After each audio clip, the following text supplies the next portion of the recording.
ನಮಸ್ಕಾರ ವೀಕ್ಷಕರೇ, ನಾನಿಂದು ಮಸಾಲ ಮೊಸರು ಅಂದರೆ ಮೊಸರಿಗೆ ಒಗ್ಗರಣೆ ಹಾಕೋದನ್ನು ತೋರಿಸ್ತಾ ಇದ್ದೀನಿ. ಅಂದರೆ ನಾವು ಸಾಂಬಾರು ತಿಂದು ಬೇಜಾರಾಗಿದ್ದಾಗ ಅಥವಾ ಟೈಮ್ ಕಡಿಮೆ ಇದ್ದಾಗ ನಾವು ಇದನ್ನು ಮಾಡ್ಕೋಬೋದು. ತುಂಬಾ ರುಚಿಯಾಗಿರುತ್ತೆ. ಇದಕ್ಕೆ ನಾವು ಬೇಕಾಗಿರ್ತಕ್ಕಂಥ ಸಾಮಗ್ರಿಗಳನ್ನು ಒಂದ್ಸರಿ ನೋಡ್ಕೊಳ್ಳೋಣ.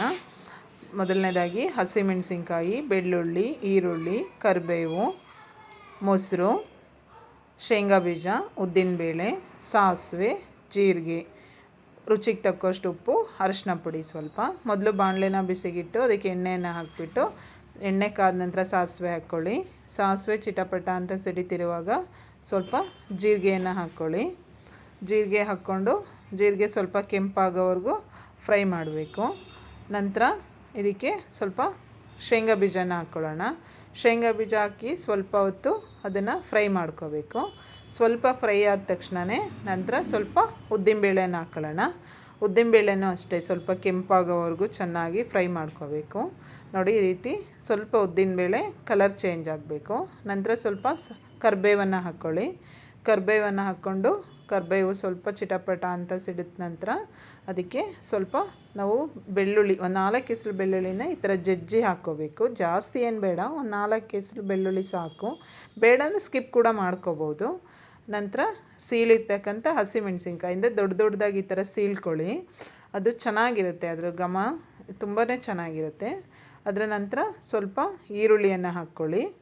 ಈರುಳ್ಳಿ ಹಾಕ್ಕೊಂಡು ಈ ಥರ ಫ್ರೈ ಮಾಡ್ಕೊಳ್ಳಿ. ಅಂದರೆ ಈರುಳ್ಳಿ ಎಲ್ಲ ಜಾಸ್ತಿ ಫ್ರೈ ಆಗೋದೇನು ಬೇಡ. ಅದಕ್ಕೆ ಸ್ವಲ್ಪ ಅರಿಶಿನದ ಪುಡಿ, ನಂತರ ರುಚಿಗೆ ತಕ್ಕಷ್ಟು ಉಪ್ಪನ್ನು ಹಾಕ್ಕೋಬೇಕು. ನೋಡಿ, ಅರಿಶಿನ ಪುಡಿ ಹಾಕ್ಕೊಂಡು ಈ ಥರ ಚೆನ್ನಾಗಿ ಮಿಕ್ಸ್ ಮಾಡಿಕೊಂಡು ನಂತರ ಅದು ಜಾಸ್ತಿ ಏನು ಫ್ರೈ ಆಗೋದು ಬೇಡ. ನೋಡಿ, ನಂತರ ಸ್ವಲ್ಪ ರುಚಿಗೆ ತಕ್ಕಷ್ಟು ಉಪ್ಪು. ನೋಡಿ, ನೀವು ಮೊಸರು ಎಷ್ಟು ತೊಗೊಳ್ತೀರೋ ಅಷ್ಟು ಮೊಸರನ್ನು ನೀವು ಹಾಕ್ಕೋಬೇಕು. ನಂತರ ಕೊತ್ತಂಬರಿ ಸೊಪ್ಪನ್ನು ಹಾಕಿ ಚಿಕ್ಕದಾಗಿ ಕಟ್ ಮಾಡಿಕೊಂಡು ಗ್ಯಾಸನ್ನು ಆಫ್ ಮಾಡ್ಕೋಬೇಕು. ನಂತರ ನೋಡಿ, ಈ ರೀತಿ ಮಿಕ್ಸ್ ಮಾಡ್ಕೊಂಡು ಇದನ್ನು ತಣ್ಣಗಾಗಕ್ಕೆ ಬಿಡೋಣ. ಸ್ವಲ್ಪ ತಣ್ಣಗಾದ ನಂತರ ನೋಡಿ, ಈ ರೀತಿ ಮೊಸರನ್ನು ನಾನು ಬ್ಲೆಂಡ್ ಮಾಡಿ ಇಟ್ಕೊಂಡಿದ್ದೀನಿ. ಅದಕ್ಕೆ ಈ ಒಗ್ಗರಣೆಯನ್ನು ಸೇರಿಸ್ಕೋಬೇಕು. ಸೇರಿಸ್ಕೊಂಡು ಚೆನ್ನಾಗಿ ಮಿಕ್ಸ್ ಮಾಡ್ಕೊಳ್ಳಿ. ಇದು ತುಂಬಾ ಚೆನ್ನಾಗಿರುತ್ತೆ. ನಿಮಗೆ ಮಧ್ಯಾಹ್ನ ಲಂಚ್ ಬಾಕ್ಸಿಗೆ ರೈಸ್ ಜೊತೆ ಮಧ್ಯಾಹ್ನ ತಿನ್ನಲಿಕ್ಕೂ ತುಂಬ ಚೆನ್ನಾಗಿರುತ್ತೆ. ನೋಡಿ, ಈ ರೀತಿ ರೈಸ್ ಜೊತೆ ನಾವು ಇದನ್ನು ಹಾಕ್ಕೊಂಡು ತಿಂದರೆ ತುಂಬಾ ಚೆನ್ನಾಗಿರುತ್ತೆ. ಅಂದರೆ ಡೈಲಿ ಈ ಮಸಾಲ ಹಾಕಿರೋ ಸಾಂಬಾರುಗಳು ಇದೆಲ್ಲ ತಿಂದು ಬೇಜಾರಾಗ್ತಿರುತ್ತೆ ಅಲ್ವಾ. ಮತ್ತು ನಮಗೆ ಟೈಮ್ ಕೂಡ ಕೆಲವೊಂದು ಸರಿ ತುಂಬ ಕಡಿಮೆ ಇರುತ್ತೆ. ಅಂಥ ಸಮಯದಲ್ಲಿ ಟ್ರೈ ಮಾಡಿ, ಆ ಟೇಸ್ಟು ನಿಮಗೆ ಗೊತ್ತಾಗುತ್ತೆ.